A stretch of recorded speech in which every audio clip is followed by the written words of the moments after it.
வணக்கம். மற்றொரு காலை வேளையில் ஞாயிற்றுக்கிழமை பொழுதில் மக்கள் சேவை நிகழ்ச்சியில் உங்கள் அனைவரையும் சந்திப்பதில் மிக்க மகிழ்ச்சி அடைகின்றோம். எனவே இன்றைய மக்கள் சேவை நிகழ்ச்சியில் கூட ஒரு மிக முக்கியமான ஒரு விடயம் குறித்து நாங்கள் ஆழமாக பேசுவதற்கு தயாராக இருக்கின்றோம். எனவே அதற்காக ஒரு சிறந்த அதிதியையும் இன்றைய நிகழ்ச்சிக்காக நாங்கள் அழைத்து வந்திருக்கின்றோம். எனவே இன்று உலகமே அதிகமாக வியந்து பயந்து அதிகமாக உச்சரித்து கொண்டிருக்கும் ஒரு சொல் கொரோனா. எனவே இந்த சொல்லானது கடந்த வருடம் டிசம்பர் மாதம் 31ஆம் தேதி தொடக்கம் இன்றைய நாங்கள் இந்த நிகழ்ச்சியை பதிவு செய்யக்கூடிய இன்றைய 8ஆம் தேதி வரைக்கும் ஒவ்வொருவருடைய வாயிலும் கிட்டத்தட்ட 100 தடவையாவது உச்சரிக்கப்பட்டு கொண்டிருக்கின்றது. அந்த அளவுக்கு மிகப்பெரிய பயங்கரமான ஆட்கொள்ளி நோயாக உலகளாவிய ரீதியில் வியாபித்திய ஒரு நோயாக இந்த வியாதி நோய் மாறி இருக்கின்றது. எனவே இது குறித்தான ஒரு முழுமையான ஒரு பார்வையாகத்தான் இன்றைய மக்கள் சேவை நிகழ்ச்சி நாங்களும் தெளிவூட்ட தயாராக இருக்கின்றோம். எனவே நிறைய பேருக்கு வித்தியாசமான கேள்விகள், சந்தேகங்கள், அது மட்டும் நிறைய பீதிகள், அதுபோல மூட கதைகள், மூட நம்பிக்கைகள் என்பதாக நிறைய விடயங்கள் பரப்பிக் கொண்டிருக்கிறார்கள். எனவே இந்த விடயங்கள் அனைத்திற்கும் முற்றுப்புள்ளி வைக்கும் முகமாக, அதேவேளையில் சரியான விளக்கங்களை தெரிந்து கொள்ளும் முகமாகத்தான் இன்றைய மக்கள் சேவை நிகழ்ச்சிக்காக நாங்கள் அழைத்து வந்திருக்கின்றோம். சுகாதார அமைச்சின் சமுதாய மருத்துவ நிபுணர் டாக்டர் முரளி வள்ளிபுரநாதன் எங்களோடு இணைந்திருக்கின்றார். வணக்கம் டாக்டர். உலகமே அதிகமாக பயந்து கொண்டிருக்கக்கூடிய இந்த நோய் கொரோனா வைரஸ். எனவே நாங்கள் ஆரம்பத்திலே இந்த கொரோனா என்றால் என்ன என்ற ஒரு கேள்வியோடு நிகழ்ச்சி ஆரம்பிக்கலாம் சொல்லி யோசிக்கிறோம் டாக்டர். இதனுடைய முழுமையான விளக்கத்தை கொஞ்சம் எதிர்பார்க்கிறோம். ஆமாம், கொரோனா வைரஸ் என்னப்படுவது ஒரு வகையான வைரஸ்கள். அதில் 6 வகைகள் ஏற்கனவே அறியப்பட்டிருந்தது. தற்பொழுது இந்த புதிய வகையான வைரஸும் அறியப்பட்டிருக்கிறது. பழமையாக இது விலங்குகளில் காணப்படும் இந்த வைரஸானது சில நேரங்களில் அந்த ஒரு மியூட்டேஷன், ஒரு மாற்றத்துக்கு, அதிൻ്റെ அமைப்பில் ஒரு மாற்றம் அல்லது விகாரம் என்று சொல்லுவோம். அந்த மாற்றம் ஏற்பட்ட பிறகு அது சில நேரம் ஏனைய மிருகங்களுக்கு அல்லது மனிதர்களுக்கு பரவிக்க தான் அந்த ஆபத்து வருது. அப்போ நாங்கள் இது முதல் தரம் இல்லை. இதுக்கு முதலும் நாங்கள் பார்த்துருக்கிறோம். சாஸ் என்ற பேரில் வந்தது கொஞ்சம் காலத்துக்கு முதல், 5-6 வருஷத்துக்கு முதல். 2002ஆம் ஆண்டு. 2002ஆம் ஆண்டு. அதுக்கு பிறகு 2 வருஷம் 3 வருஷத்துக்கு முதல் அந்த மிடில் ஈஸ்ட் MERS என்று வந்தது, மிடில் ஈஸ்ட் ரெஸ்பிரேட்டரி சிண்ட்ரோம். அப்போ ஒவ்வொரு சந்தர்ப்பத்திலையும் நாங்கள் பார்க்குறோம் விலங்குகளில் காணப்படுற இந்த வைரஸானது மாற்றத்துக்குள்ளாகி மனிதரை தாக்க தொடங்குது.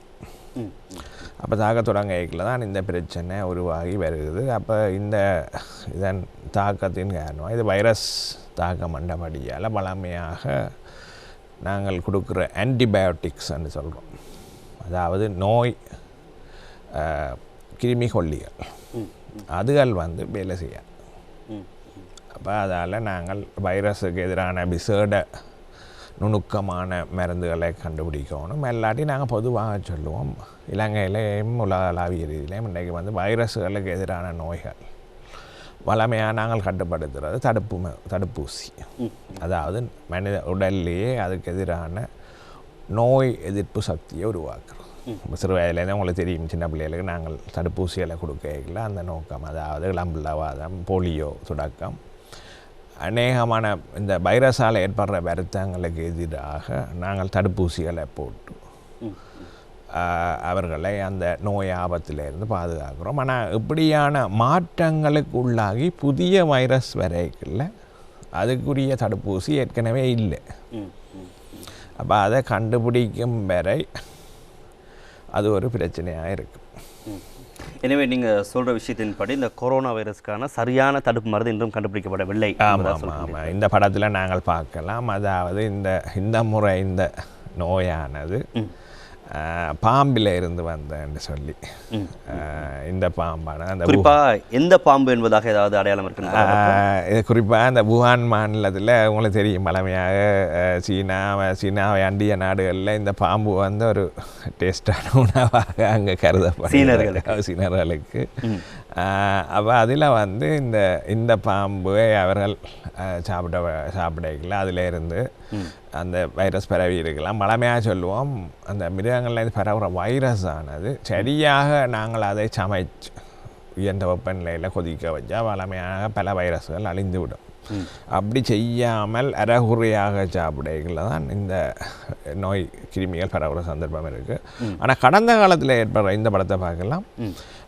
அப்போ கடந்த காலத்தில் நாங்கள் பார்க்குறோம் இந்த வைரஸ்கள் பல மிருகங்கள்ல சொல்லக்கூடிய தன்மை. அப்போ இதில் பார்க்குறோம் இந்த மிடில் ஈஸ்ட் வைரஸ் ஒட்டகத்தில் இருந்து அப்போ ஒட்டகத்தில் இருக்கிற கிருமி வந்து மனிதனுக்கு தொட்டியதுண்டும் அதே நேரம் அதுக்கு முதல் வந்து இந்த சிவெட் கெட்ஸ் சாஸ் வைரஸ் வந்து உண்மையில் வந்து இந்த மெரநாய் போன்ற மிருகங்களில் இருந்து தான் தொத்தி வந்தேன். அதில் என்ன ஒரு தியரியும் இருக்குது. அதாவது உண்மையில் வௌவாலில் காணப்பட்ட கிருமிகள் தான் இந்த மிருகங்களுக்கு பரவி அதன் பிறகு மனிதர்களுக்கு தொட்டின. அப்போ கடந்த காலத்தில் அதில் சில ஆதாரங்கள் வெளிப்பட்டிருந்தமையால் தான் இந்த முறையும் அந்த சந்தேகம், அதாவது இந்த பாம்புகள் வந்து இவரால் சமைத்து சாப்பிடுகிற அந்த பாம்பு ஆனது இயற்கையாக இரவில் வௌவாலை பிடிச்சு சாப்பிட்ற ஒரு தன்மை இருந்தது. அப்போ அதன் காரணமாக இந்த வௌவால்களில் இருந்து கிருமி வந்து பிறகு அதில் இருந்து பாம்புக்கு வந்து பாம்பில் இருந்து மனிதனுக்கு வந்தேன்னு சொல்லி இப்போ காலத்தே காலம் நாங்கள் இவ்வகையான ஒரு ஆபத்தை கொரோனா வைரஸ் அல்லது இன்ஃப்ளூயன்ஸா வைரஸ் கடந்த காலங்களில் சில நேரங்களில் இப்படியான மாற்றங்களுக்கு உட்பட்ட பொழுது லட்சக்கணக்கானக்களின் உயிரை எடுத்திருக்கிறார். அப்போ அது மாதிரி இந்த புதிய வைரஸ் மாற்றங்கள் ஏற்படும் பொழுது அதனால் சில நேரங்களில் அது மனிதரில் பரவும் தன்மையை பெற்றுவிட்டால், வளமையாக விலங்குகள்லேருந்து மனிதருக்கு பரவைகளில் சில நேரம் அது மனிதர்லேருந்து மனிதருக்கு பரவுற தன்மையை கொண்டிருக்காது. அப்படின்னு சொன்னால் அது பெரிய ஆபத்து இல்லை. ஆனால் அது ஏற்படாது. ஆனால் விலங்குலேருந்து மட்டும்தான் மனிதனுக்கு வரும். அப்போ அப்படின்னு சொன்னால் அது பெருசாக பரவாது. ஆனால் இந்த மாற்றம் சில நேரம் என்ன நடக்கும்னு சொன்னால் அது மனிதர்லேருந்து மனிதருக்கு பரவும் தன்மையை பெற்றுக்கொள்ளும். அப்போ அப்படியான நிலைமை தான் இப்போ இந்த வைரஸுக்கு வந்துருக்கு. இப்போ நாங்கள் பார்க்குறோம் இது வந்து மனிதர்லேருந்து மனிதருக்கு பரவி கொண்டிருக்கிறபடியெல்லாம் இந்த நோயின் தாக்கம் இன்னும் முற்றாக தணியவில்லை. பல நடவடிக்கைகள் எடுக்கப்பட்ட பொழுதுனும் அது முற்றாக தணியவில்லை. அதே நேரம் இந்த கொரோனா வைரஸை பொறுத்தவரையில் அது வந்து பிரதானமாக சுவாச தொகுதியை தாக்கும். அப்போ சுவாச தொகுதியில் வளமையாக நாங்கள் பார்க்குறோம் உடலில் உங்களுக்கு தெரியும், வளமையாக சிறு வயதுலேருந்து நாங்கள் பெரும்பான்மையாக இந்த வைரஸ் தாக்கத்துக்கு உட்படையில் காய்ச்சல், இருமல், தடிமன், அதை விட மூச்சு விட கஷ்டம். அப்போ இந்த அறிகுறிகள் தான் இந்த வைரஸுக்கும் ஏற்படும். ஆனால் நோய் கடுமையான தாக்கம் ஏற்படவில்லை, அது வந்து ஏனைய உறுப்புகளையும் தாக்கலாம். அப்போ அதெல்லாம் இந்த சிறுநீரக செயலிழப்பு அல்லது உயிரிழப்பு போன்ற நிலைமைகள் அல்லது நியூமோனியா, முழுமையாக சுவாசப்பை ஆனது செயலிழந்து போகிறது, அதாவது ஆக்சிஜனை பரிமாறுற அந்த இயற்கையான சுவாசப்பையின் செயலை செய்ய முடியாத ஒரு நிலைமை ஏற்படையில் தான் நாங்கள் அந்த மூச்சூட கஷ்டம், அக்யூட் ரெஸ்பிரேட்டரி சிண்ட்ரோம்னு சொல்கிறோம். அப்போ அதுபடியான நிலைமை ஏற்பட்டு அவர் மூச்சு திணறலுக்குள்ளாகி உயிரிழக்கிற ஒரு நிலைமையை பார்க்குறோம். ஆனால் இதில் ஒரு நல்ல விஷயம் இருக்குது. என்ன டாக்டர்? நல்ல விஷயம், தீமையில் நன்மை, அதாவது நல்ல விஷயம்னு சொல்லி அதை கெட்டதில் ஒரு நல்லது.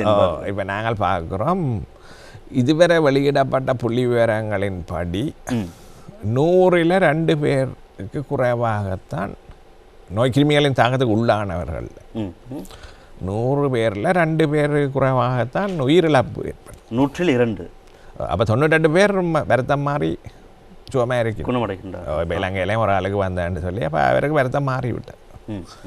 அப்போ அந்த ஒரு நிலைமையை நாங்கள் கவனிக்க வேண்டும். ஆரம்பத்தில் அமெரிக்க விஞ்ஞானிகள் எதிர்வு கூறியிருந்தார்கள், இந்த நோயானது கட்டுப்பாடற்ற ரீதியில் பரவினால் 60 மில்லியன் மக்களை பலியெடுக்கக்கூடிய ஒரு சந்தர்ப்பம் இருக்கிறான்னு சொல்லி. ஆனால் இது அந்த நிலைமைக்கு போகிற மாதிரி தெரியவில்லை.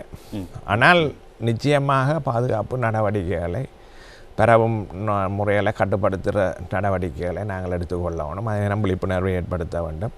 அதே நேரம் நீங்கள் சொன்னது போல் அனாவசிய பிதி ஏற்படும் நிலைமைகளை நாங்கள் தவிர்த்து கொள்ள வேண்டும். அதுக்காண்டி தான் இந்த நிகழ்ச்சிகளை செய்கிறது மிகவும் முக்கியம். நிச்சயமாக. ஓகே டாக்டர், நல்ல ஒரு பொருத்தமான விளக்கத்தை வந்து தந்திருக்கீங்க. இந்த கொரோனா வைரஸ் என்றால் என்ன, அதனுடைய தாக்கங்கள் எவ்வாறானதாக காணப்படும், அதே வேளையில் இறுதியாக டாக்டர் சொல்லிய விஷயம், யாருக்கும் வந்து இந்த அனாவசியமான பீதிகளை கிளப்ப வேண்டாம். அனாவசியமான பேச்சுக்கள் மூலமாக நிறைய பேர் பயம் கொண்டு அதன் மூலமாக அதிகமானவர் வந்து வைத்தியசாலைக்கு படையெடுத்த விடயங்களையும் நாங்கள் கடந்த காலங்களில் கேள்விப்பட்டிருக்கிறோம். சாதாரணமான ஒரு வைத்தியசாலை படையெடுக்கிறது ஒரு பக்கம் இருக்குது, அதை விட இந்த பல விதமான பொருட்களின் விற்பனைகள். இப்போ உதாரணம் சொல்லுவோம், இந்த முகமூடி விற்பனை, மாஸ்க், மாஸ்க் விற்பனை, இனி அது கள்ள பிளாக்கில் விற்பினும், ஒழிச்சு வைப்பினும், அப்படியான பலவிதமான செயற்பாடுகள் இடம்பெறுகிறது. அப்போ அதன் காரணமாக நாங்கள் சொல்லுவோம், இவ்வாறான அந்த போலியான பிரச்சாரங்களையும் சில நேரம் பார்க்கிறோம். இந்த உண்மையான விஞ்ஞானிகளை விட இந்த ஊடகங்கள், சமூக ஊடகங்களில் உள்ள விஞ்ஞானிகள் ஃபேஸ்புக் அதில் தங்களுக்கு தெரிஞ்சதை கண்டுபிடிச்ச மாதிரி எழுதுவிடும்.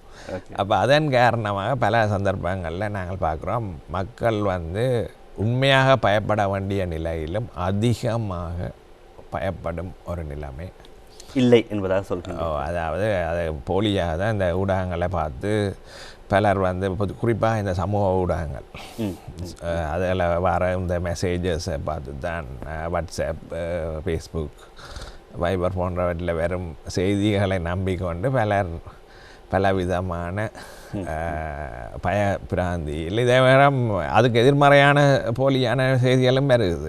இது முதலே 1000 ஆண்டுகளுக்கு முதலே அதை பற்றி தமிழர்கள் கண்டுபிடித்து சொல்லி இருக்கணும், அப்படியான ஒரு பொய் சொல்கிற என்ன ஒரு குரூப்பும் இருக்கணும். அப்போ பொதுவாக நாங்கள் சொல்லுவோம், உரிய நீங்கள் இலங்கையை பொறுத்தவரையில் நாங்கள் சொல்லுவோம், ஒன்று எபிடீமியாலஜி யூனிட், தொற்று நோய் தடுப்பியல் பிரிவு இருக்கிறது, இல்லை சுகாதார அமைச்சின் அந்த பிரிவு, அவர்களுடைய இணையதளம் இருக்கிறது, எபிடீமியாலஜிக்கல் யூனிட் என்று சொல்லி அதை டைப் பண்ணால் கூகுள் பண்ணால் வரும். அப்போ அந்த இணையதளத்தில் நாங்கள் 3 மொழிகள்லையும் இது தொடர்பான விவரங்கள் வெளியிடப்பட்டிருக்கிறது.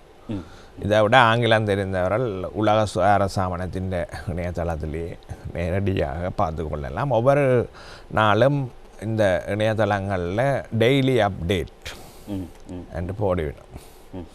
அப்போ அதில் நாங்கள் பார்க்கலாம் உறுதி செய்யப்பட்ட புள்ளி விவரங்கள். சில நேரங்களில் பொதுவான ஊடகங்களில் வெளிப்படுற எண்ணிக்கை அதிகமாக இருக்கலாம். ஏனென்று சொன்னால் இந்த ஊடகங்களில் அவர்கள் உறுதி செய்யப்படாமல் சந்தேகத்துக்குரிய நோயாளிகளையும் அவர்கள் சேர்த்து கணக்கு போடுவார். சரி டாக்டர், ஒரு கேள்வி தான் கேட்டேன், நிறைய விளக்குகள் அவ்வளோவா விவரிச்சிருக்கிறாரு. மிக முக்கியமாக யாரையும் பீதி கொள்ளக்கூடிய வகையில் செய்திகளை பரப்ப வேண்டாம். குறிப்பாக ஒரே ஒருவருக்கு சீனாவிலிருந்து வருகை தந்தவருக்கு தொற்று ஏற்பட்டிருந்தது, அவருக்கு முழுமையாக குணப்படுத்தப்பட்டு இப்பொழுது அவர் வீட்டுக்கு அனுமதிக்கப்பட்டுள்ளார். எனவே மீதமாக இருக்கக்கூடியவர்கள் எந்த விதமான பீதியான கதைகளையும் பயம் கொள்ளக்கூடிய கதைகளையும் பரப்ப வேண்டாம் என்ற ஒரு வேண்டுகோளை விடுத்திருக்கிறார்.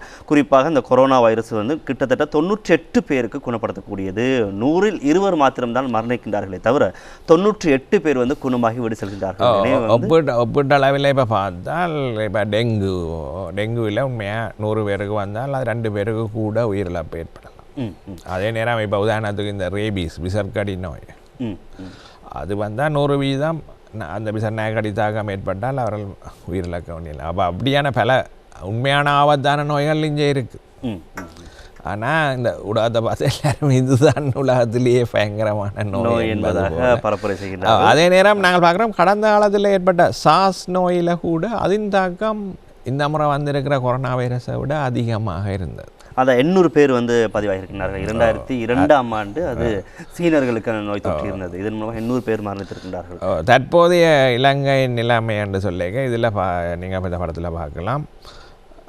அதாவது 14 பேருக்கு தான் இந்த நோய் சந்தேகத்தின் அடிப்படையில் சிகிச்சை அளிக்கப்படுகிறது. இதில் பார்க்கலாம் NIID என்று சொல்கிறது இந்த நேஷனல் இன்ஃபெக்ஷியஸ் டிசீஸ், இந்த அங்கோடையில் இருக்கிற அந்த தொற்று நோய் தடுப்பு விசேட வைத்தியசாலை IDH வைத்தியசாலையில் 4 பேர்.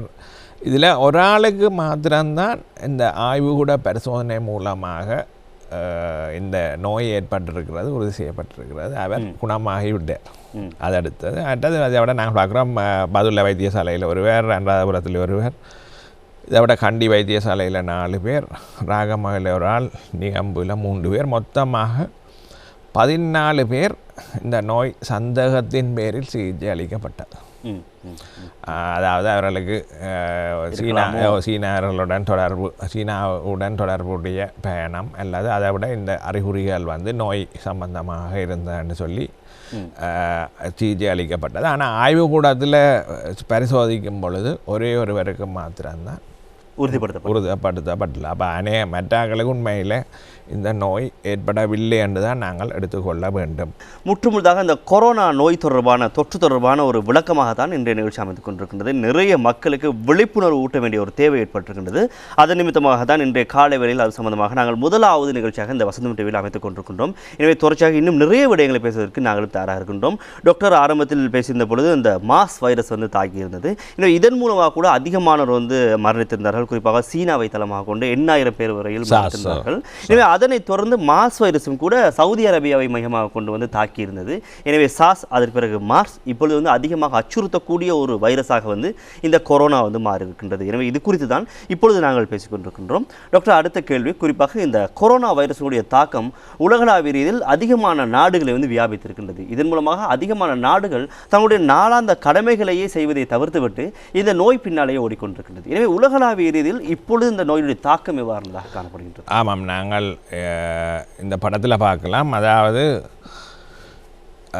அவர்கள் சொல்லுகிறார்கள் 28,000க்கும் மேற்பட்டோர் நேற்று வெளியிடப்பட்ட உலக சுகாதார ஸ்தாபனத்தில் வெளியிடப்பட்ட உறுதி செய்யப்பட்ட நோயாளிகளின் எண்ணிக்கையின்படி 28,000க்கும் மேற்பட்டோரில் அந்த நோயின் தாக்கம், அதாவது 28,060 பேர் சீனாவிலையும், இதை விட சீனாவுக்கு வெளியால் 216. அப்போ இதில் நாங்கள் முக்கியமாக அந்த சந்தேகத்துக்குரிய கேஸ் இல்லை. இப்போ இலங்கையை பொறுத்தவரையில் இப்போ சந்தேகத்துக்குரிய ஆட்கள் 14 பேர், ஆனால் உண்மையான நோயாளி 1 பேர். அதை நாங்கள் கவனிக்க வேணும். அது சந்தேகத்துக்குரிய புள்ளி விவரங்கள் அல்ல, இது உறுதி செய்யப்பட்ட புள்ளி விவரங்கள். அப்போ அதில் நாங்கள் சொல்கிறோம் 565 மரணங்கள் இதுவரை ஏற்பட்டுள்ளது. அதில் ஒரே ஒரு ஒன்று தான் சீனாவுக்கு வெளியால் ஏற்பட்டது. மற்ற 564 சீனாவில் ஏற்பட்டது. அதே நேரம் இதுக்கு தொடர்பாக பலவிதமான குற்றச்சாட்டுகளும் இருக்குது. ஹாங்காங்கை சேர்ந்த விஞ்ஞானிகள் சொல்லுகிறார்கள் சீனா தன்னுடைய சரியான புள்ளி விவரங்களை வெளிப்படுத்தவில்லை என்ற ஒரு குற்றச்சாட்டும் இருக்கிறது. உலக நாடுகளும் இதைதான் வலியுறுத்துகின்றன. 24 நாடுகள் என்று சொல்லி இதில் உலக சுகாதார ஸ்தாபனத்தின் அறிக்கையை மேற்கோள் காட்டி போட்டிருக்கணும். ஆனால் பொதுவான ஊடகங்கள் சொல்லுகின்றன 57 நாடுகளில் தொடர்பான சந்தேகத்துக்குரிய நோயாளிகள் இருக்கணும் என்று சொல்லி இருக்கணும். அப்போ இதில் நாங்கள் பார்க்கலாம், இந்த நோயானது அதிகரித்து கொண்டு வர நிலைமையானது தற்பொழுது இந்த சீனாவுக்கு வெளியால், அதான் இந்த படத்தில் பார்க்கலாம், சீனாவுக்கு வெளியால் தற்பொழுது இந்த நிலைமையானது கொஞ்சம் குறைந்து வர மாதிரி தெரிகிற ஒரு நிலைமை இருக்குது. வலது பக்கத்தில் இருக்கிற படத்தை பார்த்தீங்கன்னு சொன்னால் கொஞ்சம் தனிஞ்சு வரமே. சீனா பொறுத்தவரையில் கூடிக்கொண்டு வந்த போதிலும், தொடர்ச்சியாக அதிகரிக்கிருந்து கொண்டிருந்த போதிலும், அது இடது பக்கத்தில் இருக்கிற படம். வலது பக்கத்தில் இருக்கிற படத்தின்படி தற்பொழுது சீனாவுக்கு வெளியே ஆன பரவல் குறைந்து கொண்டு வரக்கூடிய ஒரு நிலைமை காணப்படுறது. அப்போ அது ஒரு சந்தோஷமான மகிழ்ச்சியான செய்தி. அதாவது சீனாவுக்கு வெளியால் இந்த நோயின் தாக்கத்தை கட்டுப்பாட்டுக்கு நாங்கள் எடுத்த நடவடிக்கை மூலமாக தணிந்து கொண்டு வர ஒரு நிலைமையை பார்க்குறோம். என்ன டாக்டர், இன்றைய தினம் காலை வேளையில் இந்த நிகழ்ச்சி நாங்கள் ஒளிப்பதிவு செய்யும் முன்பாக இந்த நியூயார்க் டைம்ஸ் அந்த செய்தி இணையதளத்துடைய அந்த லைவ் அப்டேட் என்ற ஒரு பகுதி இருக்கின்றது. அந்த லைவ் அப்டேட் பகுதியில் தந்திருக்கிறாங்க. என்ன சொல்லி பார்த்தீங்கன்னா, இதுவரையில் 722 மரணங்கள் பதிவாகி இருக்கின்றதாம். அதேவேளையில் 34,000 பேருக்கு உறுதி செய்யப்பட்டுள்ளதாம். கொரோனா வைரஸோடு அவர்கள் தாக்கத்துக்கு உட்பட்டு அவர்கள் சிகிச்சை பெற்று வருகின்றார்கள் என்பதாக இன்றைய காலை வேளையில் இது நியூயார்க் டைம்ஸ் தகவலின் பிரகாரம் கிடைக்கப்பட்ட தகவலாக அமைந்திருக்கின்றது. ஆனால் டாக்டர், நீங்கள் சொல்கிறது சுகாதார அமைச்சு, சுகாதார நிறுவனத்துடைய தகவலாக அவர்கள் அந்த ஆய்வுட பரிசோதனைகளில் 100% உறுதி செய்யப்பட்டது. அப்போ அதில் ஒரு சின்ன புள்ளி விவரத்தில் ஒரு சிறிய மாற்றம் இருக்கும். அதாவது நீங்கள் சொன்ன மாதிரி இப்போ நியூயார்க் டைம்ஸ் அவர்கள் சந்தேகத்துக்குரிய நோயாளர்கள் அல்லது சந்தேகத்துக்குரிய மரணங்களையும் சேர்த்து போடைகளில் கொஞ்சம் கூட வரும். அது இயற்கையாக நாங்கள் இந்த புள்ளி விவரத்தில் இந்த வகையான வேறுபாட்டை நாங்கள் பார்க்குறோம். அதே நேரம் உலக சுகாதார ஸ்தாபனத்துக்கு என்ன ஒரு பொறுப்பு இருக்குது. அதாவது இந்த சர்வதேசங்களுக்கு இடையிலான முரண்பாடுகள் அல்லது இது தொடர்பான பயப்பிராந்திகளை கட்டுப்படுத்தி அல்லது அந்த நாடுகளின் பொருளாதாரம் வீழ்ச்சி அடையாத வண்ணம் செயற்பட வேண்டிய பொறுப்பும் இருக்கிறது. ஊடக நிறுவனங்களே அந்த பிரச்சனை இல்லை. அப்போ உலக சுகாதார ஸ்தாபனம் அவர்கள் கூட பொறுப்பாக, அதாவது செய்திகளை வெளியிடல மிகவும் கவனமாக செய்திகளை வெளியிட வேண்டிய ஒரு பொறுப்பு இருக்கிறபடியால் அவர்கள் கொஞ்சம் அடக்கித்தான் வாசிப்பேன். எனவே இந்த உஹான் மாகாணம் தான் முதலாவதாக பாதிக்கப்பட்ட அந்த மாகாணமாக காணப்படுகின்றது. டிசம்பர் மாதம் 31ஆம் தேதியில் அந்த முதலாவது மரணம் வந்து பதிவாகி இருந்தது. குறிப்பாக டிசம்பர் ஆரம்பத்தில் இந்த நோய் பரவ தொடங்கிட்டது. அப்போ அந்த நேரத்தில் அடையாளம் காணப்படவில்லை. சடுதியாக சில மரணங்கள் ஏற்பட்டதை தொடர்ந்து ஆய்வுகளை மேற்கொண்டு அவர் டிசம்பர் 31ஆம் தேதி தான் இந்த வைரஸை அடையாளம் அறிவித்தார்கள். அப்போ அதால் தான் அந்த 2019 புதிய கொரோனா வைரஸ் என்ற அந்த பெயர் வருகிறது. அப்போ ஒரு நாள் பிந்தி இருந்தால் 2020. எனவேதான் அதற்கு பெயரிட்டார்கள் new strain of corona virus 2019 என்று பெயர் வச்சார்கள். இலங்கையை பொறுத்தவரையில் அநேகமாக சுகாதார அமைச்சும் அரசாங்கமும் இணைந்து பல விதமான பாதுகாப்பு நடவடிக்கைகளை மேற்கொண்டிருக்கிறார்கள். ஒன்று நாங்கள் பார்த்தோம், இந்த வெளிநாட்டவர்கள் வரக்கூடிய இடங்கள் ஏர்போர்ட் ஹார்பர் எல்லாவற்றிலையும் அவர்களை பரிசோதிக்கக்கூடிய ஸ்க்ரீன் பண்ண அடையாளம் காணக்கூடிய உபகரணங்கள் ஒன்று வந்து இந்த வெப்பன்லேயே அடையாளம் காணக்கூடிய உபகரணம் தேர்மல் ஸ்கேனர்னு சொல்லுவோம். அதை விட அவர்களுக்கு ஒரு கேள்வி கொத்து வழங்கப்படும். அப்போ அவர்களுக்கு அந்த சுவாச தொகுதி தொடர்பான அறிகுறிகள் இருந்தால் அவர்களை நாங்கள் சந்தேகப்பட்டு கொஞ்ச நாளைக்கு தனியாக வைத்திருந்து சிகிச்சை அளிக்கிறோம். அதுக்குரிய வகையில் இந்த வைத்தியசாலைகள் இந்த போர்ட் ஆஃப் என்ட்ரி என்று சொல்லுவோம், அதாவது இலங்கைக்கு வரும் இடங்களுக்கு அண்மைய வைத்தியசாலைகளில் அவர்களை தனியாக வைத்து பராமரிக்கக்கூடிய விதத்தில் உரிய ஒழுங்குகளை அரசாங்கம் செய்திருக்கிறோம். அதே நேரம் வைத்தியர்களும் சுகாதார ஊழியர்களும் அதுக்கு ஏற்ற மாதிரி அவர்களுக்கும் அறிவுரை வழங்கப்பட்டு பாதுகாப்பு உபகரணங்களையும் தங்களையும் பாதுகாத்து கொள்ளவும் அப்போ அதுக்குரிய ஆலோசனைகளையும் வழங்கப்பட்டிருக்கிறது. இதில் எப்படியான நிலைமைகள் வரைக்கும் சுகாதாரத்துறையிலையும் பல மாற்றங்கள் ஏற்படும், சில முன்னேற்றங்கள் ஏற்படும். அதாவது அப்போ தான் அவர்கள் முதல் முறையாக வகையான பாதுகாப்பு உபகரணங்களை பொருத்தி நோயாளிகளை பராமரிக்க உதாரணத்தை நாங்கள் பார்க்குறோம். இந்த அண்மையில் இந்த 33 மாணவர்களை வுஹான் நகரத்தில் இருந்து ஸ்ரீலங்கா விமானத்தின் மூலமாக எடுத்துக்கொண்டு வந்தார்கள். அப்போ அவர்களை அங்கே தனியாக வைத்து அப்போ அவர்களை பராமரிக்கிறவர்கள் அனைவரும் அந்த பாதுகாப்பு ஆடைகள் அணிந்து, அப்போ முந்தைய ஒரு காலமும் அப்படி இலங்கையில் ஒருத்தருக்கும் சிகிச்சை அளிக்கல, பாதுகாப்பு ஆடைகள் அணிந்து சிகிச்சை அளிக்க இந்த முறை அப்படி செய்யணும். அப்போ அதிலெல்லாம் புதிய அனுபவங்கள். அதே நேரம் அதிலிருந்து நாங்கள் இது போன்ற தாக்கங்கள் எதிர்காலத்திலையும் இப்படியான அதாவது இந்த மாற்றம், அதாவது இந்த வேறு வைரஸுகளில் ஏற்படக்கூடிய மாற்றம் காலத்துக்கு காலம் ஏற்படும். இப்போ இன்றைக்கு கொரோனா முதல் வந்தது MERS, அதுக்கு முதல் SARS என்ற மாதிரி காலத்துக்கு காலம் புதிய வைரஸ்கள் வரையில் நாங்கள் அதுக்கு ஏற்ற மாதிரி மனித இனத்தை பாதுகாக்கக்கூடிய வகையில் எங்களுடைய நடவடிக்கைகளை தீவிரப்படுத்தினால் இப்போ இதில் அந்த 33 மாணவர்களும் எந்தவித நோய் அறிகுறிகளும் அவர்களிடம் காணப்படவில்லை.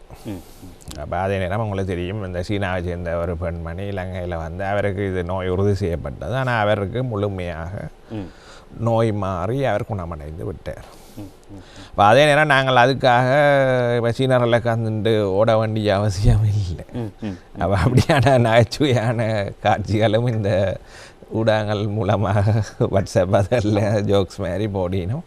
ஆனால் அது அப்படியான நடவடிக்கைகளும் தவறானது. அதை நாங்கள் தவிர்த்து கொள்ள வேண்டும். அதே நேரம் இந்த நோய் அரும்பு காலம் அது மிகவும் முக்கியம். அதாவது நோய் அறிகுறிகள், நோய் கிருமி தொற்றி அறிகுறிகள் ஏற்படுவதற்குரிய இடவுகளை, அப்போ அது வந்து சிலருக்கு 2 கிழமை வரை செல்லலாம். அப்போ 2 நாள் தொடக்கம் 2 கிழமை வரைக்கும் இருப்பதாக இதுவரை மேற்கொள்ளப்பட்ட ஆய்வுகள் காட்டுகிறது. அப்போ அதனால் நாங்கள் சொல்லுவோம், ஒரு வேரில் இந்த நோய் இருக்குன்னு சொன்னால், இந்த கொரோனா வைரஸின் தாக்கம் இருக்குன்னு சந்தேகப்பட்டால் நாங்கள் அவரை சில நேரங்களில் 2 கிழமைக்கு தனிமைப்படுத்த வேண்டிய ஒரு நிலைமை இருக்குது என்று சொன்னால், 2 கிழமைக்குள்ளேயும் அவருக்கு அந்த நோய் அறிகுறிகள் வரவில்லை என்று சொன்னால் அவரை பாதுகாப்பாக அவருக்கு அந்த நோய் தாக்கம் ஏற்படவில்லை என்று சொல்லி நாங்கள் அவரை வீட்டுக்கு அனுப்பலாம். சில நேரம் வீட்டுக்கு அனுப்பி முடிய அவருக்கு நோய் அறிகுறி வந்துவிட்டுதுன்னா அது ஆபத்து தான். அப்போ அதுக்காக தான் இந்த நோய் அரும்பு காலம் முடியும் வரைக்கும் தவிர்க்க முடியாமல் நாங்கள் 2 வாரங்கள் அவர்களை பாதுகாப்பாக தனியாக வைத்திருந்து அவதானிக்க வேண்டிய ஒரு சூழ்நிலை காணப்படுது. அது பலருக்கு கஷ்டமாக இருக்கும். அது அப்படியான நிலைமை ஏற்பட்டால் அந்த ஜிலாய் ஏர்போர்ட்டில் வந்து அவர்களுக்கு காய்ச்சலோடு வந்துட்டால் அவர்கள் சொல்லிக்கணும் உங்களை 2 கிழமை தனியாக வச்சு அவதானிக்க போகிறோம். அப்போ அது அவர்களுக்கு கஷ்டமாக இருந்தாலும் ஆனால் இதுதான் உண்மையான நிலைமை. அதாவது இந்த கிருமி தொட்டி 2 கிழமைக்கு பிறகும் அதன் தாக்கம் வெளியால் வரலாம். 2 கிழமை பிறகு அதுக்குள்ளே வந்துடும். அப்போ அதெல்லாம் நாங்கள் சொல்லுவோம் 2 கிழமை அவரை வச்சு அவதானிச்சுட்டு விட்டு அனுப்பினா எல்லாரும் பாதுகாப்பாக இருக்கும் என்று சொல்லி. கொரோனா வைரஸ் குறித்தான ஒரு முற்றுமுதான பார்வையாக அமைந்து கொண்டிருக்கின்றது. எனவே இதற்காக நிறைய விடயங்களோடு தாரக வந்து எங்களுடைய விளக்கங்களை தந்து கொண்டிருக்கிறார் டாக்டர் முரளி வள்ளிபுரநாதன். எனவே அவருடைய அடுத்த கேள்வி என்று சொல்லி பார்த்தீங்கன்னா, டாக்டர், இந்த மூட நம்பிக்கைகளுக்கு எப்பொழுதுமே எங்கள்கிட்ட குறைவில்லை என்பதாக வந்து சொல்லலாம். அதாவது சாதாரணமாக ஒரு விஷயம் நடந்துச்சு என்று சொன்னால் நடந்து முடிந்து விட்டது, மரணித்து விட்டார்கள் என்பதாக சில விடயங்களை வந்து பரப்பிவிடுவார்கள். அதனுடைய அந்த விஷயமானது வந்து இந்த கொரோனா வைரஸை விட்டு வைக்கவில்லை. ஆரம்பத்தில் சொன்னார்கள் இந்த சீனாவிலிருந்து வரக்கூடிய பொருட்களிலும் இந்த வைரஸ் தாக்கம் இருக்கும் என்பதாக சொல்லியிருந்தார்கள். அங்கிருந்து வரக்கூடிய பொருட்களிலும் இப்படியான தாக்கங்கள் ஏற்பட்டு அதன் மூலமாக மனிதர்களுக்கு ஏற்படும் என்பதாக சொல்லியிருந்தார்கள். நீங்கள் இந்த இடைவெளிக்கு முன்பாக சொல்லியிருந்தீங்க, அந்த உகான் மாகாணத்துக்கு சென்று வந்து அந்த ஸ்ரீலங்கா விமானம் பார்த்தீங்கன்னா இருந்தால் 2 நாட்கள் அந்த கிருமி நாசினிகள் தெளிக்கப்பட்டு மூடி வைக்கப்பட்டிருந்தது. இது வந்து உலகம் அறிந்த உண்மையாக காணப்படுகிறது. ஒரு விமானத்துக்குள்ளேயே இருந்து இந்த வைரஸ் பரவுவதற்கான வாய்ப்பு இருந்தால் இந்த அங்கே குறிப்பாக இந்த சீனாவிலிருந்து வரக்கூடிய பொருட்களிலிருந்தும் இப்படியான நோய் பரவுவதற்கான வாய்ப்பு இருக்கின்றதா? இதெல்லாம் நாங்கள் பார்க்குறோம். சில கிருமிகள் வந்து உண்மையில் இந்த வெளியாலயம், அதாவது நோயாளர்களுக்கு வெளியாலயம் அல்லது உயிரினங்களுக்கு அந்த தொட்டக்கூடிய உயிரினங்களுக்கு வெளியாலயம் பல மணி நேரம் அல்ல சில நாட்கள் உயிர் வாழக்கூடியதாக இருக்கும். உதாரணத்துக்கு சொல்லுவோம், இப்போ ஹெப்படைட்டிஸ் பி வைரஸ் அது வந்து இந்த உபகரணங்களில் ரத்தம் எடுக்கிற உபகரணங்களில் கன நேரத்துக்கு உயிரோடு இருக்கும். அப்போ அதால் தான் நாங்கள் சொல்லுவோம், அந்த ஒரு சந்தேகத்துக்குரியவர் வந்து ஹெப்படைட்டிஸ் பி நோயை ஊசி அவருக்கு ஏற்றி இருந்தால் அந்த ஊசியானது சரியாக கொதிக்க வச்சு சுத்திகரிக்கப்படவில்லை என்று சொன்னால் பல நாட்களுக்கு பிறகு என்ன ஒரு ஆளுக்கு ஏற்றிக்கல அந்த கிருமி என்ன அந்த வைரஸ் இன்னும் உயிரோடு இருந்து தொட்டக்கூடும். இப்போ அது இப்போ இன்றைக்கு ஹெப்படைட்டிஸ் பியை பொறுத்தவரையில் நாங்கள் உங்களுக்கு தெரியுமோ, இப்போ இன்று வந்து சிறு பிள்ளையிலேயே நாங்கள் தடுப்பூசி ஏற்றோம். அப்போ அதால் அதை கட்டுப்படுத்துகிறோம். ஆனால் நான் சொல்கிறேன் என்னென்னு சொன்னால், இந்த ஹெப்படைட்டிஸ் பியை விட ஆபத்தான நோய் என்று அறியப்பட்ட ஹெச்ஐவி அந்த வைரஸ் வந்து கொஞ்ச நேரத்திலேயே சில வினாடிகள்லேயே உடலுக்கு வழியால் வந்துட்டுதுன்னு சொன்னால் சில நிமிடங்கள்லேயே இறந்துவிடும். அப்போ அதால் தான் அதில் நாங்கள் சொல்லுவோம் அது அப்படி பரவாது, ஊசி வெளியால் வச்சா அதில் பரவாது. அப்படி பொருட்களில் இருந்து பரவக்கூடிய வைரஸ், இப்போ சில தடிமனை ஏற்படுத்துகிற வைரஸ்கள் வந்து பொருட்களில் இருந்து பரவலாம்.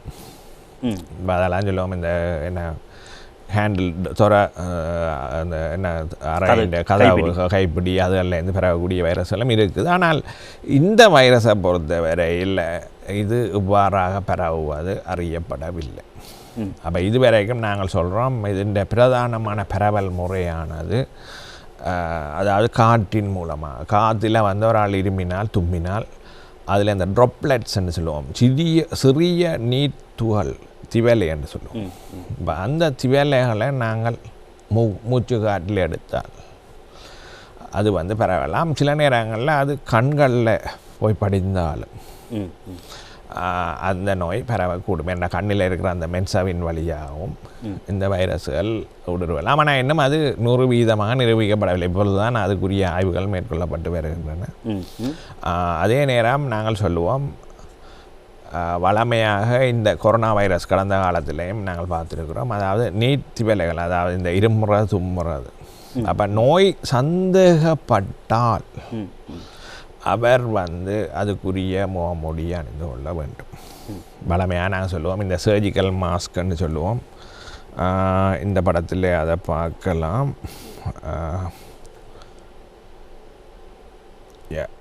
இதுதான் இந்த சர்ஜிக்கல் மாஸ்க்.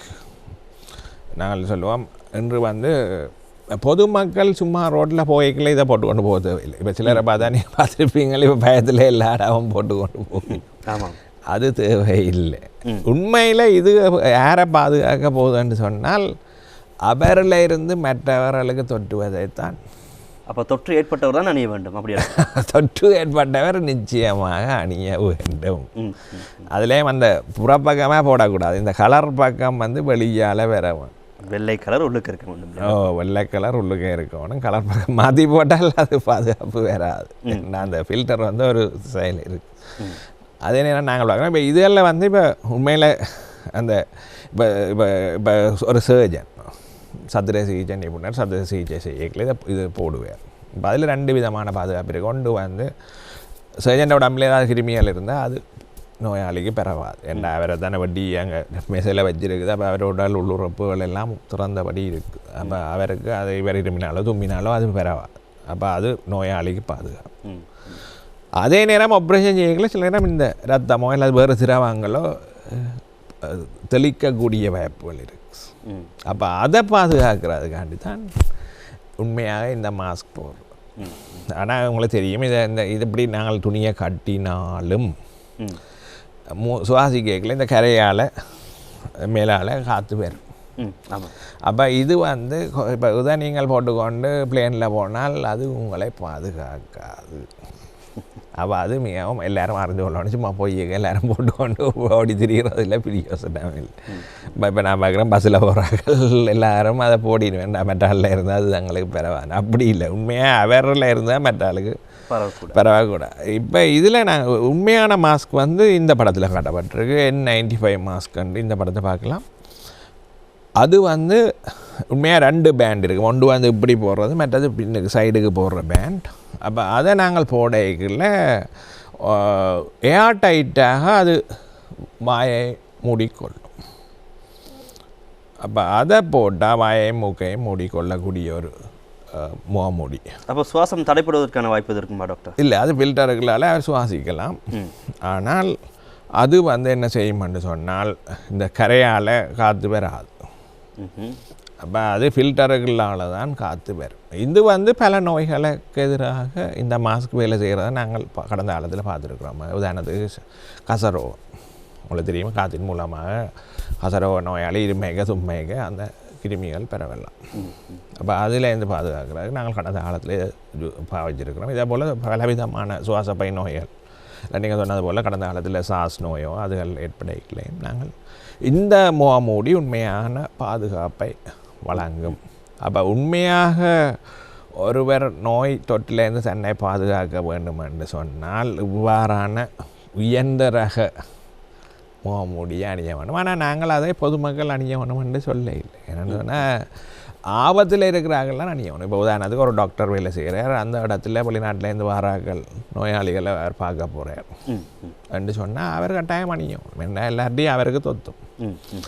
அப்போ அதுபோல் இணைய சுகாதார ஊழியர்கள் பல இடங்களில் டாக்டர்ஸ் இல்லை, உங்களுக்கு தெரியும் தானே, அந்த ஏர்போர்ட்டில் வேலை செய்கிற ஊழியர்களோ அல்லது சுகாதாரத்தின் இணைந்த பிஹெச்ஐயோ வேறு யாரோ ஒரு ஊழியர் இருக்க போய் அப்போ அவர் வந்து இவ்வாறான மாஸ்க் உதாரணத்துக்கு இப்போ கஸ்டம்ஸ் ஆஃபீஸர்ஸ் அவையெல்லாம் இதை அணியும். என்னென்னு சொன்னால் வெளிநாட்டிலேருந்து வாரார்கள் நேரடியாக அவர்களுக்கு கிட்ட வர போகிறார். அப்போ அவர்கள் வந்து அப்போ எல்லாரும் அறிந்து கொள்ள வேண்டிய என்னென்னு சொன்னால் ஒன்று வந்து இந்த சாதாரண சர்ஜிக்கல் மாஸ்க் சும்மா முகமூடியை கட்டுறது, ஆப்ரேஷன் தியேட்டரில் கட்டுற மாதிரி கட்டுறது அவர்களை பாதுகாக்காது.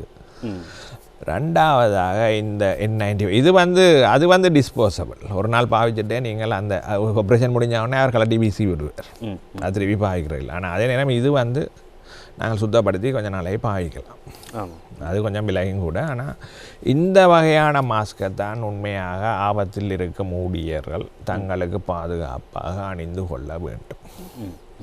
அப்போ அதே ஒரு தரம் கவனத்திலே எடுக்க வேண்டும். அதாவது பாதுகாப்பான மாஸ்கை அணிந்து கொள்ள வேண்டும். அதே நேரம் பொதுமக்கள் வந்து அனாவசியமாக பயப்பட்டு இந்த மாஸ்க் அணிந்து செல்வது பொருத்தமில்லை. சரி, நல்ல ஒரு விளக்கத்தை தந்திருக்கீங்க. எனவே இந்த எல்லோரும் வந்து முகமூடி அணியணும் என்ற அவசியம் கிடையாது. தொற்று ஏற்பட்டவர் தான் கட்டாயம் வந்து அணியணும் என்பதாக டாக்டர் சொல்லியிருக்காரு. எனவே தொற்று உள்ளானவரை தவிர மற்றவர் அனைவரும் வந்து அணிந்து கொண்டு செல்வது என்பது நகைச்சுவையான விடயமாக மாறி இருக்கிறது. அதாவது அதே வேளையில் நோய் சந்தேகம் இருந்த ஒரு ஆளுக்கு இப்போ கொரோனா வைரஸ் இருக்குதுன்னு சந்தேகிச்சால் அவர் வந்து சர்ஜிக்கல் மாஸ்க்கை போடலாம். ஏன்னா அவர்லேருந்து மற்ற ஆளுக்கு பரவுறதை தடுக்கிறதுக்காக போட வேண்டும். டாக்டர், இன்னும் ஒரு மிக முக்கியமான விடயம் தான், குறிப்பாக நீங்கள் ஆரம்பத்திலே சொல்லியிருந்தீர்கள், இது உண்மையும் கூட வௌவால் மூலமாக பாம்புக்கு தொற்று ஏற்பட்டு அதன் மூலமாக மனிதர்கள் அதை சாப்பிட்டு மனிதர்கள் மூலமாக மனிதர்களுக்கு பரவக்கூடிய நோயாக இது மாறிவிட்டது. ஒரு காலத்தில் பார்த்தீங்கன்னா சொன்னார்கள் மனிதர்கள் மூலமாக தான் விலங்குகளுக்கு ஆபத்து என்பதாக. ஆனால் இப்பொழுது விலங்குகள் மூலமாக மனிதர்களுக்கு பேராபத்து ஏற்பட்டிருக்கிறது, உயிர் ஆபத்து ஏற்பட்டிருக்கின்றது. எனவே குறிப்பாக எங்களுடைய நாட்டை இலங்கை பொறுத்தவரையும் கூட சில இடங்களில் இந்த வௌவால் சாப்பிடக்கூடிய பழக்கமுடையவர்கள் காணப்படுகின்றார்கள். அதேவேளை ஏனைய இறைச்சிகள், அது மாடாக இருக்கலாம், ஆடாக இருக்கலாம், கோழியாக கூட காணப்படலாம், எல்லாம் சாப்பிடக்கூடியவர்களாக காணப்படுகிறார்கள்.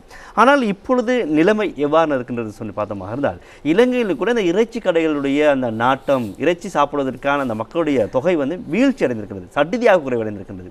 எனவே நீங்கள் ஆரம்பத்தில் சொன்ன மாதிரி சீனாவில் ஏற்பட்ட அந்த நோய் ஏன் இலங்கையிலும் ஏற்படக்கூடாது என்பதாக சில பேர் கேட்கின்றார்கள். எனவே இப்படியான சந்தர்ப்பங்கள் ஏதாவது இலங்கைக்கும் ஏற்படுமா, இல்லை என்றால் ஏற்படவே முடியாது, கூடாது என்பதாக? இல்லை, இலங்கையிலையும் அதாவது நாங்கள் பார்க்குறோம், வளமையாக ஊரில் இருக்கிற இப்போ கோழி எல்லாதுகள் வெளியால் இருந்து கிருமிகளை தொட்டி கொள்வதில்லை. அதே நேரம் இப்போ அதுகளுக்கு இப்போ மைக்ரேட்டரி பேர்ட்ஸ்ன்னு சொல்லுவோம். வெளிநாடுகளில் இருந்து இப்போ அநேகமாக நீங்கள் குருவிகளை எடுத்து பார்த்தீங்களன்னு சொன்னால் இலங்கையில் 70% குருவிகள் வெளிநாட்டில் இருந்து இலங்கையில் தங்கிட்டு போகும்.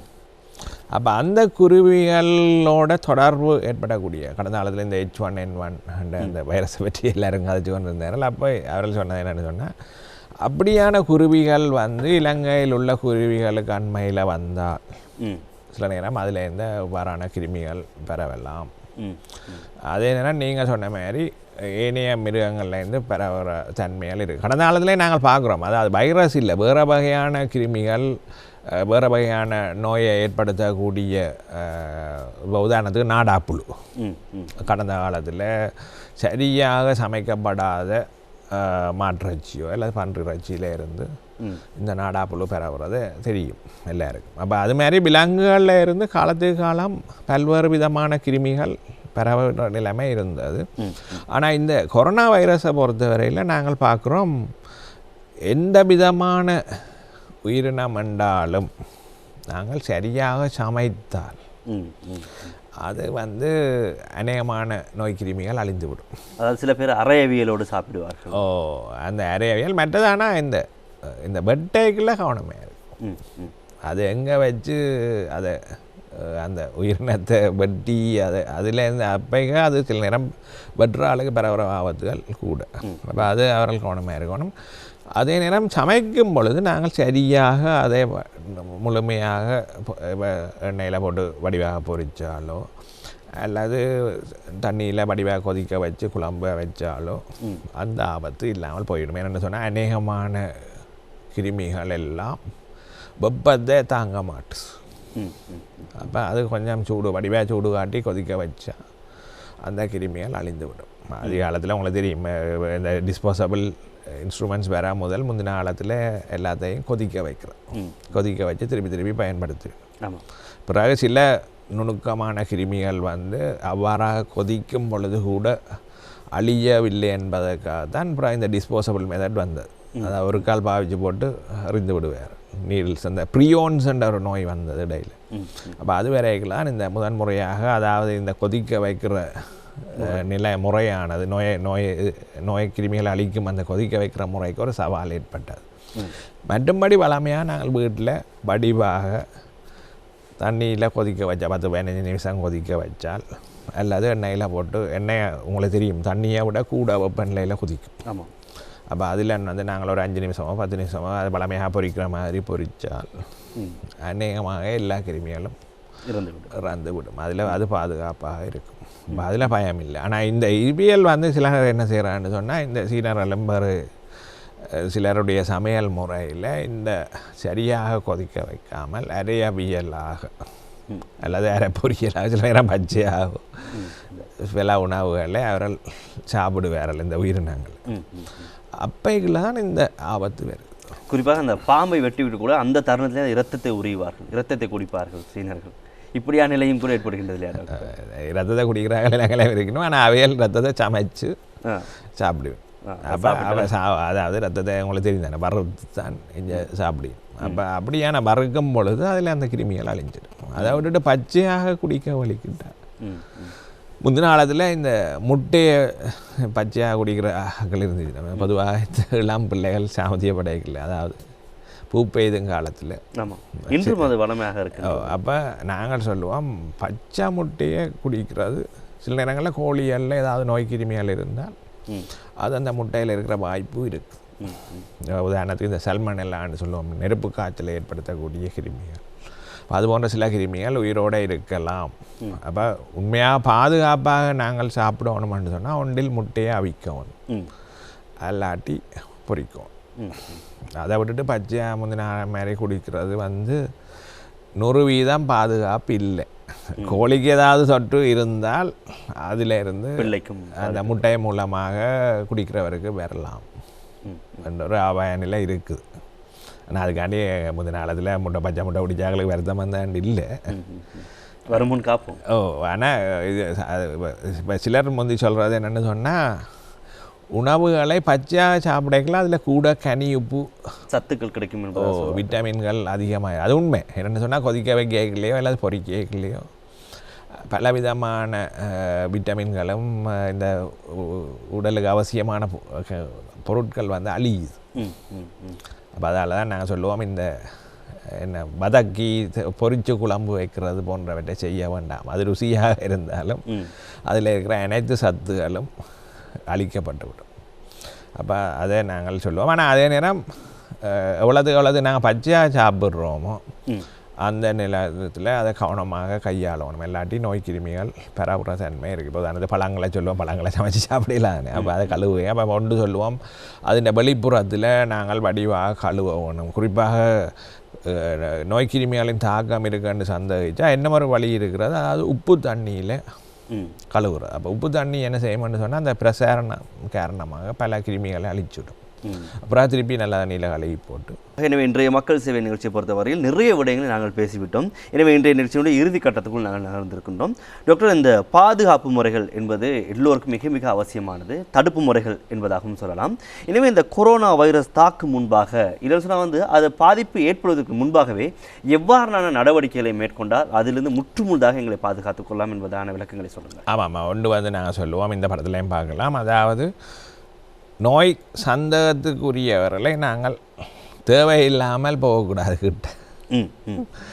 பொதுவாக கடைப்பிடிக்கிற பாதுகாப்பு முறை எந்த நோய் என்றாலும், குறிப்பாக யாரும் வெளிநாட்டில் இது அவர்களுக்கு இந்த சுவாச தொகுதி சம்பந்தமான நோய்கள் இருந்தால், நான் ஏற்கனவே சொன்னேன் 2 கிழமைன்னு சொன்னால் அவர்களுக்கு அந்த நோய் என்னென்று கண்டுபிடிச்சிக்கணும். அப்போ அதுக்கு பிறகு பாதுகாப்பு. அப்போ அந்த 2 கிழமைக்கு அவரை தவிர்த்து கொள்ளலாம்.